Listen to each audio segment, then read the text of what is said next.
Mesdames et messieurs, bienvenue dans ce journal. À premier titre et premier élément de cette édition, les cours ont démarré à Kankan depuis l'ouverture officielle des classes, a assuré le ministre de l'Éducation nationale qui a sillonné quelques établissements pour apprécier le déroulement des cours. Et puis le Premier ministre s'est rendu à Koudende où il a rencontré la population de la localité. Ensuite, il a visité les installations de la société minière Bel Air Mining. Guinée 60 ans, c'est le grand format de ce soir axé sur la médecine après le départ du personnel soignant français. Comment la Guinée a fait face à certaines maladies, surtout les épidémies qui sévissaient par endroits. Mesdames et messieurs, bonsoir. Plaisir est pour moi de vous tenir compagnie tout au long de cette édition d'information. Direction Kankan où quelques semaines après l'ouverture officielle des classes sur toute l'étendue du territoire, les élèves des lycées de cette localité renouent avec leur quotidien. Le ministre de l'Éducation nationale en séjour dans le Nabaya a visité des établissements scolaires pour constater l'effectivité des cours. Mamadou Salioba, reportage. En ce début de semaine, ils sont nombreux dans les rues de Kankan à rallier les établissements scolaires. Au lycée Morifinja Diabaté, à 7 heures déjà, les élèves patientaient dans la cour. Ici, la traditionnelle montée des couleurs est respectée. En séjour dans le Nabaya, le ministre de l'Éducation nationale est venu s'enquérir du déroulement des cours dans le plus grand établissement scolaire de Kankan. C'est une satisfaction pour moi et pour tous ceux qui m'accompagnent de constater qu'ici aussi, les cours ont effectivement repris, les enseignants sont engagés et avec les élèves à boucler les programmes. Ça, c'est un réconfort moral. Nous prendrons avec les autorités locales toutes les dispositions pour que cette lancée-là soit bien encadrée afin d'obtenir de très bons résultats. Autre établissement, le lycée Marien Gouabi. Ici également, élèves et enseignants amorcent la 3e semaine des cours. D'après les encadreurs de cet établissement, depuis l'ouverture des classes, les 78 enseignants et les 54 000 élèves s'activent à dérouler les programmes. J'ai trouvé un engagement total de la part des enseignants, de la part de tous les encadreurs et surtout une forte mobilisation des apprenants. De Kankan, nous voici à Kouroussa. Là également, au lycée Amical Cabral, les cours se déroulent normalement. Dans cet établissement scolaire, il n'y a pas de répit, tout comme au collège Sundiata Keita de la même ville. Ici, depuis le 3 octobre, les cours se déroulent sans interruption. Toutes les classes sont fonctionnelles, les élèves sont là, les enseignants sont là, l'encadrement, lui, n'a pas manqué depuis au départ. Vraiment, je m'en réjouis très sincèrement. Tous les acteurs sont impliqués, à savoir les cadres de la DPE déjà, nos partenaires sociaux de l'éducation, je veux parler des syndicats, de l'APAE et même le doyen. Et chacun est en train de jouer un rôle capital. Et voilà pourquoi vous avez trouvé un monde fou au niveau des écoles de la commune urbaine. À Kouroussa comme à Kankan, les autorités éducatives comptent maintenir le cap pour un déroulement correct des cours conformément au calendrier scolaire établi par le département de l'Éducation nationale. Dans l'actualité également, 7 jeunes présumés fauteurs de troubles ont été mis aux arrêts cet après-midi par les commissariats centraux de Matam et Ratoma. Ils sont reprochés d'avoir perturbé les cours et jeté des pierres dans des écoles publiques. On écoute le général Mamadou Kamara au micro de notre reporter Issi Agaba. Nous avons mis un dispositif de sécurisation au niveau de tous les établissements scolaires. Alors le dispositif étant dehors, mes services ont été appelés par le censeur du lycée, comme quoi il y a 5 individus qui ne sont pas de l'école, qui se sont introduits et qui sont à l'enceinte du cours et qui sont en train de converger avec certaines personnes à l'extérieur pour déstabiliser, demander les élèves à sortir de classe et à créer de la violence. C'est ainsi que nos services sont intervenus et aussitôt les 5 ont été interpellés. Et parmi lesquels il y a des étudiants. Or, on sait bien qu'un étudiant c'est à l'université. Je me demande qu'est-ce qu'un étudiant vient faire dans un lycée s'il n'a pas une mission de déstabilisation. C'est pourquoi ils ont été interpellés et entendus ce procès verbal. Nos écoles sont actuellement sécurisées. Tout individu qui ne soit pas un élève, qui ne soit pas un encadreur, qui ne soit pas un enseignant. Tu t'introduis dans un établissement scolaire, tu es pris et tu vas être traité comme tel et tu vas répondre devant la loi. Parce qu'ils n'ont rien à faire à l'école, ils n'ont rien à dispenser comme cours, ils sont là, nous les traitons comme des incitateurs à la violence. Et puis ce communiqué émanant de l'état-major général des armées. L'état-major général des armées rappelle que dès l'élection du président de la République, le professeur Alpha Condé, à la magistrature suprême, un vaste programme de réforme a été engagé au sein des forces armées guinéennes. L'interdiction faite aux militaires de se promener avec leurs armes fait partie des mesures prises dans le cadre de la réforme du secteur de défense et de sécurité. Aucun militaire n'a le droit de sortir du camp avec une arme. L'état-major général des armées précise que les forces armées guinéennes ne sont nullement impliquées dans les opérations de maintien de l'ordre public. Cela relève exclusivement de la police et de la gendarmerie. Par conséquent, dès qu'il y a manifestation, les militaires sont consignés. Les commandants des différentes unités sont chargés de veiller à l'application stricte de ces consignes, d'effectuer des contrôles périodiques et de rendre compte à l'état-major général des armées. L'armée guinéenne républicaine est soumise à l'autorité civile légalement établie, se consacre à cette mission régalienne et entend pleinement jouer son rôle dans la consolidation de la paix, de la sécurité ainsi que de la protection des citoyens et de leurs biens sur toute l'étendue du territoire national. Signé le chef d'état-major général des armées, général de corps d'armée Namori Traoré. Dans un autre registre, après plusieurs sommations, le ministère de la Ville et de l'Aménagement du territoire vient de procéder à une opération de déguerpissement à Anta. Les baraques et les constructions illégales obstruant l'accès au chantier de la mosquée Roi Mohamed VI n'ont pas échappé à cette réalité. Ça, Martin Fancinadolo. La construction de la mosquée Roi Mohamed VI à Anta est envahie par les encombrants physiques. Les baraques et constructions illégales obstruent l'accès à ce site qui doit abriter la grande mosquée Mohamed VI, le centre de formation des imams et la polyclinique. Depuis le passage du président de la République ici, les propriétaires ont été invités à libérer les lieux. Ce matin, avant l'arrivée de la machine de génie militaire, certains propriétaires s'attellent à déménager volontairement. Dès qu'on nous a dit d'enlever, c'est ce que j'avais informé là, c'est très bon. Ils ont dit d'enlever le tôle. Avant même, ça fait un peu de temps, ils ont dit d'enlever. On avait tout enlevé. On a tout enlevé. Après ça, ils ont dit aussi de mettre. Tout le monde a mis le tôle. On a resté. Quand même, on a entendu, comme on a vu, il y a les autres qui sont mis. Là-bas aussi, comme il y a les autres qui ont mis le tôle, nous aussi on a mis. Là, cette fois-ci, la décision qu'ils ont prise là, dès que si ça enlève, peut-être ça ne revient plus. L'opération de déguerpissement se déroule sans heurts. La machine démolit tout sur son passage.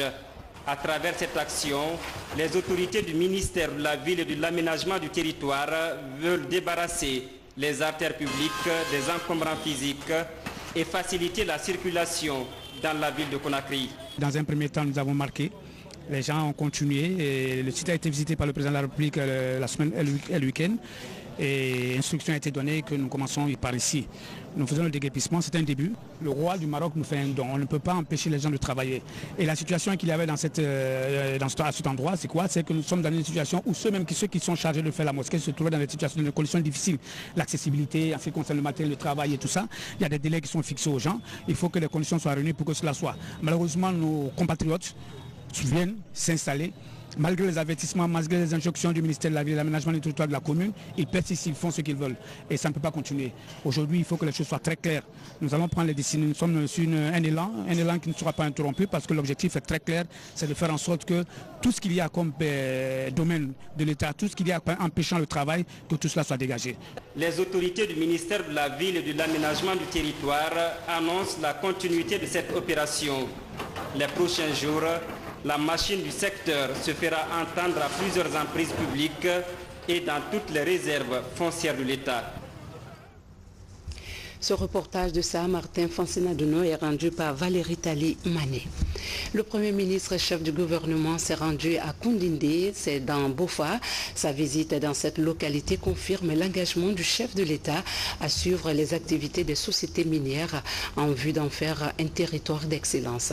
Sur le terrain, Dr Ibrahima Kassouri Fofana a apprécié les travaux déjà exécutés par la société minière Bel Air Mining. Adi Kamara nous signe ce reportage. L'UNFPA sur le planning familial cette année aura eu le mérite d'encourager les couples à s'intéresser à ce sujet dont on parle peu dans les familles et communautés en raison du poids des us et coutumes. À Mali, au nord de la Guinée, des séances de sensibilisation ont été organisées dans toutes les structures sanitaires sur l'importance du planning familial. Des échanges directs entre les femmes et le corps médical ont permis de lever les doutes et apporter des éclaircissements sur les différents contraceptifs et rassurer les utilisatrices. C'est de mon point de vue quelque chose d'important pour les femmes. Ça aide à espacer des naissances. Dès la naissance, tu peux être planifié et tu peux continuer à vivre avec ton mari. Et maintenant décider après comment tomber enceinte. Ce n'est plus un jeu de tombola. Cette campagne a permis à plus de 4000 femmes de bénéficier des services de planning familial dans toute la région de l'Abbé. Un programme qui s'inscrit dans la politique d'amélioration de la santé maternelle et du développement socio-économique. Grâce à cette campagne, grâce à la mobilisation de tout le monde, grâce à l'implication de toutes les autorités, à commencer par le gouverneur, les préfets, les sous-préfets, le ministère de la Jeunesse, le ministère des Actions sociales et de l'Éducation, nous avons fait bouger des choses. Vous avez vu, rapidement, en 4 jours, nous avons obtenu 4000 femmes qu'on aurait eu peut-être pendant toute une année. C'est dire que c'est une chose vraiment à répéter parce que nous pensons que c'est une façon quand même c'est ce qui nous permettra d'atteindre nos objectifs en matière de planification familiale. Selon l'enquête sur la démographie et la santé, le taux de prévalence de la planification familiale était de 7% en 2012, assez faible selon les spécialistes en population et développement qui invitent les acteurs sociaux à militer en faveur de la planification familiale. Vous avez dû le rectifier, c'était plutôt la fin de la campagne sur le planning familial. Le but de cette opération est de sensibiliser et de distribuer gratuitement des produits contraceptifs afin d'améliorer la santé des femmes. Le Premier ministre chef du gouvernement s'est rendu à Koundindé, c'est dans Bofa. Sa visite dans cette localité confirme l'engagement du chef de l'État à poursuivre les activités des sociétés minières en vue d'en faire un territoire d'excellence. Sur le terrain, Dr Ibrahima Kassouri Fofana a apprécié les travaux déjà exécutés par la société minière Bel Air Mining. Adi Kamara nous signe ce reportage. Koundindé, c'est dans la sous-préfecture de Dupoul, préfecture de Bofa. Ici, le gouvernement et ses partenaires évoluent sur le terrain dans le cadre de l'exploration et de l'exploitation minière. Le Premier ministre Dr Ibrahima Kassouri Fofana est venu constater de visu l'état d'avancement des travaux. Vous avez vu que le projet Bel Air est terminé. Il sera inauguré par le président de la République en novembre. Un actif de plus dans ce bilan très élogieux de la présidence Alpha Condé, notamment la politique minière du président de la République. Les bénéfices attendus ici vont contribuer à développer non seulement la localité, mais aussi à conforter l'économie guinéenne. Comment créer les conditions d'une implication beaucoup plus forte des populations en termes d'emploi, en termes de sous-traitance, en termes d'activités connexes. C'est cela l'équation qui est posée, c'est-à-dire l'intégration du secteur minier à l'économie nationale pour éviter que ça reste, comme ça a été le cas depuis une soixantaine d'années, des enclaves minières. Alors là-dessus, beaucoup de choses sont en cours. Nous entreprenons la formation pour que la main-d'œuvre qualifiée guinéenne puisse être au rendez-vous de la demande des miniers. Nous entreprenons de toutes les approches du contenu local en termes de formation, en termes d'entrepreneurship pour aider les Guinéens à installer, pour aider les Guinéens à accéder à la sous-traitance de l'activité minière, notamment le transport et tout ce qui a trait à cette activité que les Guinéens pourraient faire. L'appel a été fait par le Premier ministre chef du gouvernement, Dr Ibrahima Kassory Fofana, pour renforcer la collaboration entre les populations riveraines et les sociétés minières. Et puis ouverture ce matin à Kindia de la retraite des députés. Ces élus du peuple échangent sur le rôle du Parlement dans la promotion, la protection des droits de l'homme et l'intégration du genre dans la politique et les lois nationales. L'objectif est de les permettre de contrôler l'application des conventions déjà ratifiées par la Guinée. Le point avec Abdoulaye Diallo. La Guinée fait partie des nations à avoir ratifié la totalité des conventions en matière de protection des droits de l'homme et d'intégration du genre dans les politiques publiques et les lois nationales. Cependant, le constat démontre que l'application de ces conventions connaît certains handicaps. Pour inverser cette tendance, des élus du peuple et cadres parlementaires améliorent leurs connaissances en vue de mieux s'impliquer dans la mise en œuvre des instruments juridiques internationaux et régionaux. C'est vraiment opportun parce que nous devons nous mettre en phase avec nos obligations internationales qui nous imposent cette démarche. Et il faut aussi outiller les députés en leur permettant de contrôler l'action du gouvernement, parce que l'essentiel c'est pas de faire ou de refaire les lois en intégrant ces dimensions genre et en participant davantage à la promotion de la démocratie et de l'état de droit par la législation, mais il faut aussi renforcer la capacité des députés à aller voir comment les lois adoptées contenant ces concepts et ces notions, imposant donc des obligations particulières au gouvernement, comment ces lois sont-elles mises en œuvre par le gouvernement. Pour une véritable consolidation de la paix, les parlementaires doivent jouer leur partition pour non seulement promouvoir et protéger les droits humains, mais aussi intégrer la question du genre dans leur mission. Depuis 2014, le Haut Commissariat des Nations Unies aux droits de l'homme attache une importance capitale à l'amélioration de la gouvernance et au respect des droits humains en Guinée. Nous sommes là dans un dialogue, d'abord pour nous approprier les attentes et les perspectives des parlementaires, mais aussi pour partager avec eux sur l'évolution des questions des droits de l'homme et sur l'emphase entre les textes internationaux auxquels la Guinée est partie, les lois, de manière à ce que dans l'exercice régulateur qui est le leur, ils puissent d'abord toiletter les lois, se débarrasser de celles qui sont dépassées aujourd'hui, qui sont obsolètes. Pendant 2 jours, les députés vont se familiariser avec les notions clés liées aux libertés et droits fondamentaux en vue de leur intégration dans les activités parlementaires, d'adoption des lois et de suivi des actions gouvernementales. Toujours dans l'actualité de chez nous, le concept est nouveau et il est lancé par Sheraton Grand Conakry. C'est le premier salon du mariage. Cet événement glamour s'est tenu dans les locaux du Hôtel à Kipé. Des acteurs de la mode et plusieurs autres invités y étaient mobilisés. Pas plus que certains couples venus se maquiller pour célébrer leur mariage. Abib Thiam, Salifoussila, reportage. C'est l'un des derniers nés du système hôtelier guinéen. Bâti sur une politique de leadership et de prestations diverses, Sheraton Conakry lance le premier salon du mariage. Au menu, des séances de maquillage, de photographie, des espaces de décoration, mais aussi de restauration. Tout y est pour un mariage des plus rêvés et réussis. Moi, je trouve que les futurs mariés, en fait, ils n'ont pas besoin d'aller maintenant chercher des étrangers pour venir organiser leur mariage. On a des organisateurs ici à Conakry et il faut vraiment valoriser ces personnes. Acteurs de la décoration en Guinée, ils sont nombreux à répondre à ce rendez-vous de la beauté et du mariage. L'occasion pour chacun de partager son savoir-faire avec le public. Je suis maquilleuse professionnelle, je suis ravie d'être là, c'est vraiment très très beau, la déco, l'ambiance, tout est magnifique. À travers ce premier salon du mariage, la direction de l'hôtel Sheraton Conakry affiche son grand potentiel en matière de prestation de services.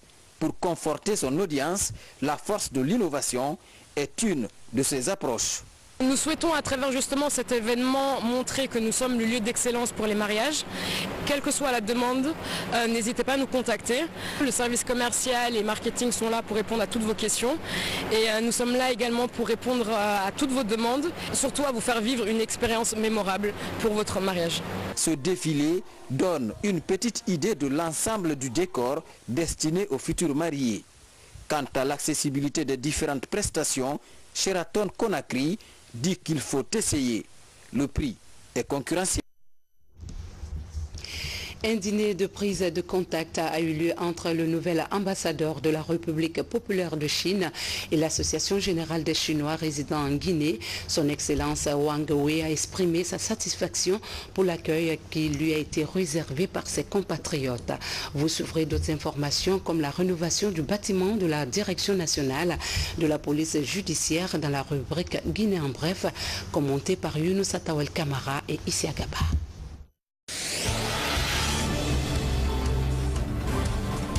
Au cours de ce dîner organisé à l'honneur du nouvel ambassadeur de la République populaire de Chine en Guinée, l'Association générale des ressortissants chinois résidant à Conakry réitère sa disponibilité et son engagement à Huawei dans l'accomplissement de sa mission. Et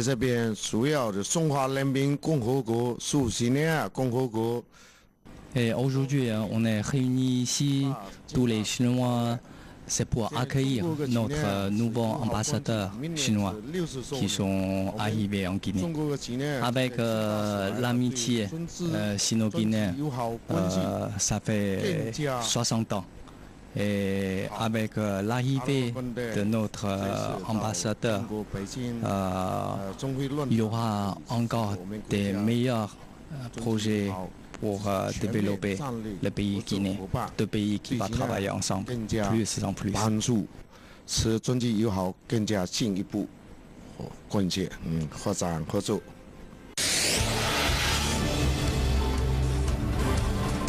Voici le nouveau visage de la Direction nationale de la police judiciaire. La bâtisse entièrement rénovée offre aujourd'hui un cadre de travail propice avec des équipements adéquats. Une politique des autorités en charge de la sécurité qui consiste à redorer le blason des brigades de police judiciaire. Une police où de nombreux dossiers de justice sont gérés. Depuis son arrivée à la tête de cette direction, Abdul Malik Kone œuvre dans l'élucidation de plusieurs dossiers de justice et a permis l'arrestation de plusieurs bandits de grand chemin. Bon, je me représente parce que je me suis déjà présenté, c'est Kone Abdul Malik, le directeur central de la police judiciaire.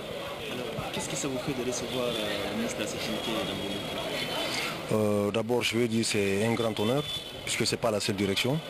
Mais effectivement, c'est un sentiment franchement de joie, parce que quand le ministre d'État, ministre de la Sécurité et de la Protection civile décide de venir rendre visite à une direction de son département, c'est pour nous un grand honneur. Et ça prouve par là qu'il a envie d'impulser, d'aider les différentes directions de la police nationale et en particulier la police judiciaire, d'être à l'avant-garde de la lutte contre la criminalité organisée, le terrorisme, les prises d'otages, les infractions en tout genre, la délinquance en col blanc, etc. Donc nous sommes très heureux, très émerveillés de cette visite. Ça nous regaillardit à plus d'un titre, ça motive les troupes, ça les galvanise, ça nous rassure aussi au quotidien.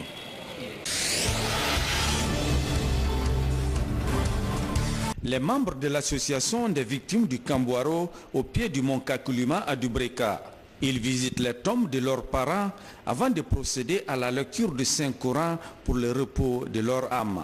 Tout le monde enterre son papa, tout le monde organise des prières pour son papa, et nous on n'a pas eu la chance d'enterrer nos papas. Nous on ne sait pas là où nos parents sont ensevelis. Ce que nous pouvons faire, c'est d'appeler les sages, la notabilité, pour faire des prières pour nos parents. C'est le sens de notre vie. Si on ne le réussissait pas, on n'aurait rien réussi. Parce que c'est des gens-là qui nous ont mis au monde. C'est à travers ces gens-là que nous sommes des Guinéens. C'est à travers les gens-là que nous sommes avec vous. Donc c'est le minimum que l'on puisse les accorder.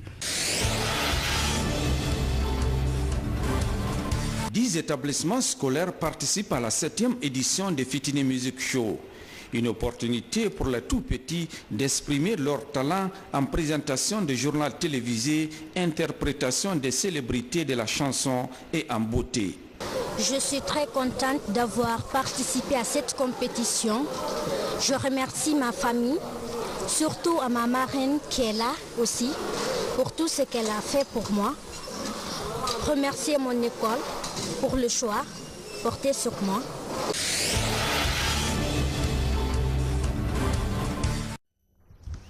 On en vient à la rubrique Guinée 60.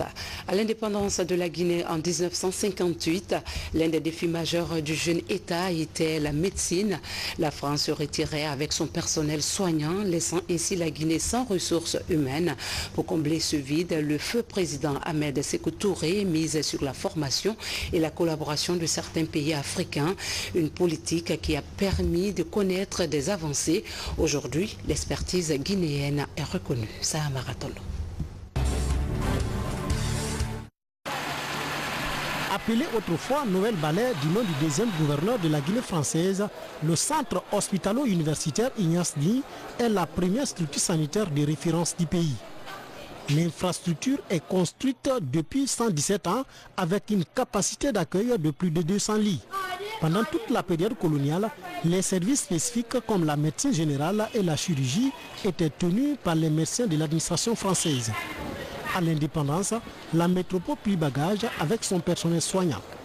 Pour combler le vide, la Guinée fait appel à la solidarité internationale. Quand les Blancs sont partis, il y avait peu de médecins ici. Le médecin est sorti de l'université de Dakar. Il avait au moins une dizaine. Et les infirmiers aussi, il y avait au moins une dizaine à peu près.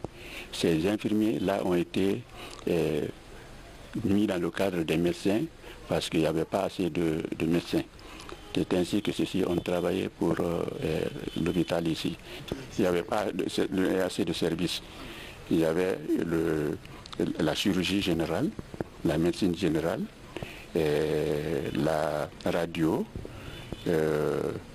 le service de pédiatrie, la maternité et les services annexes, c'est-à-dire la buanderie, la lingerie.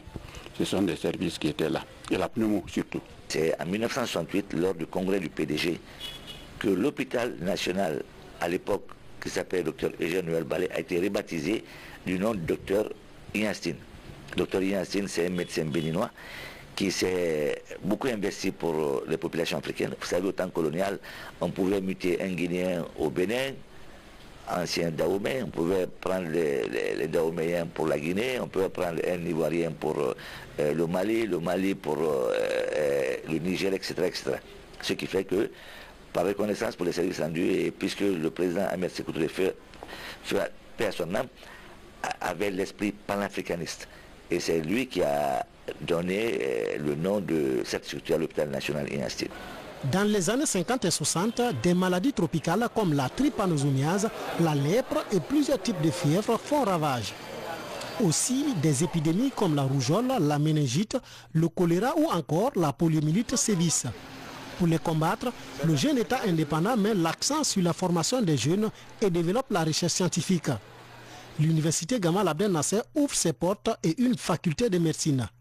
L'hôpital Donka est construit ainsi que d'autres centres hospitaliers dans certaines régions du pays.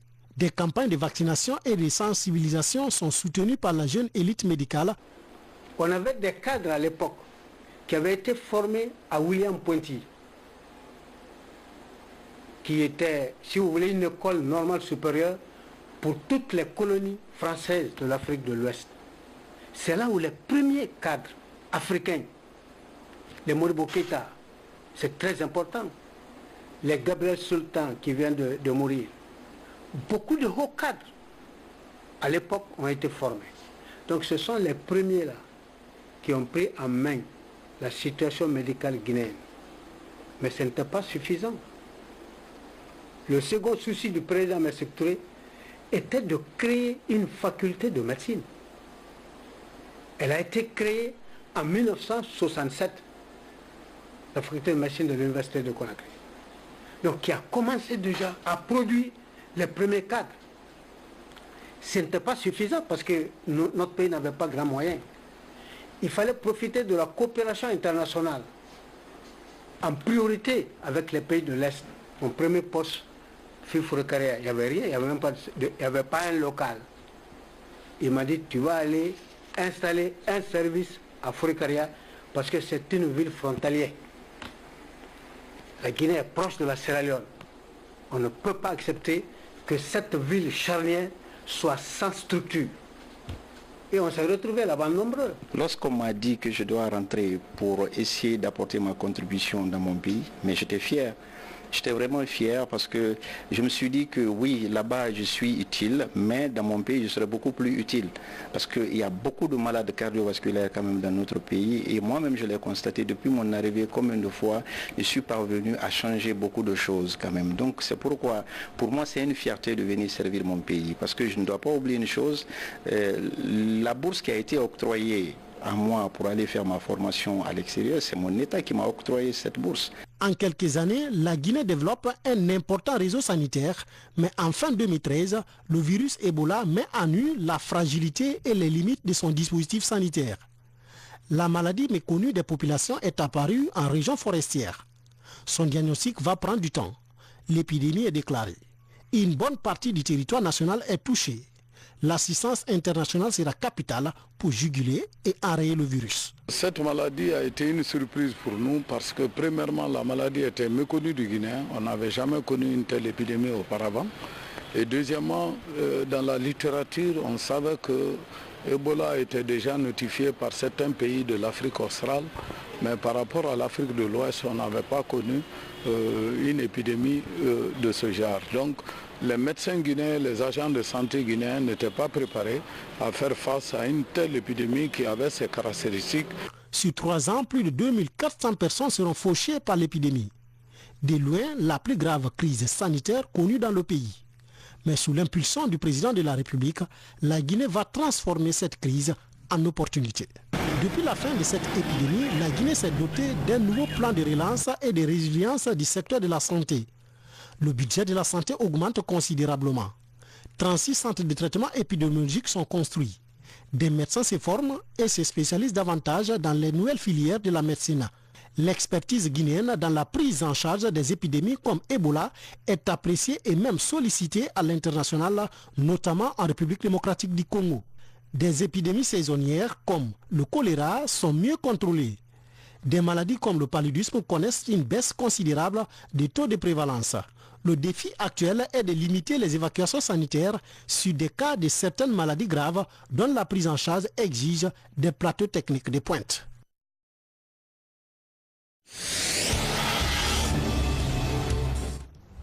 À la page noire de cette édition, un dernier hommage a été rendu à l'honorable Abdoulaye Bokessila, député uninominal de la région de Boké, à travers un symposium à la place des martyrs.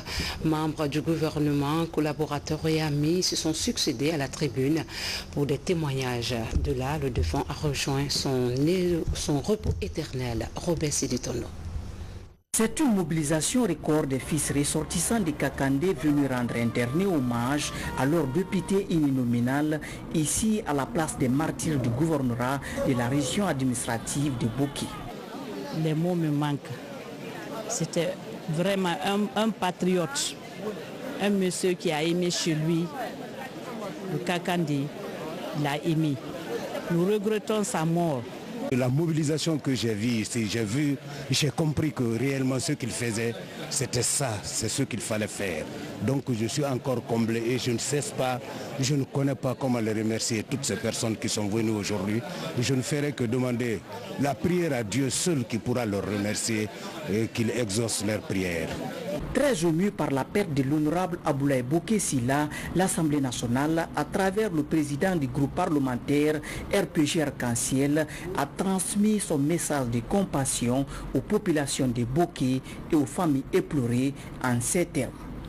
Pour résumer mon intervention, je demanderai aux uns et aux autres, au lieu de pleurer sa mort, par son exemple, il faut plutôt célébrer sa vie en suivant son exemple. Célébrer sa vie en se souvenant de lui dans nos prières. Moment pathétique et de compassion. Parents, proches, collaborateurs de services, autorités de Bokké et élus de la nation ont saisi l'occasion pour témoigner des loyaux services que l'honorable Aboulaye Boké Sylla a rendus à la nation. Aujourd'hui, pour nous, c'est un grand regret.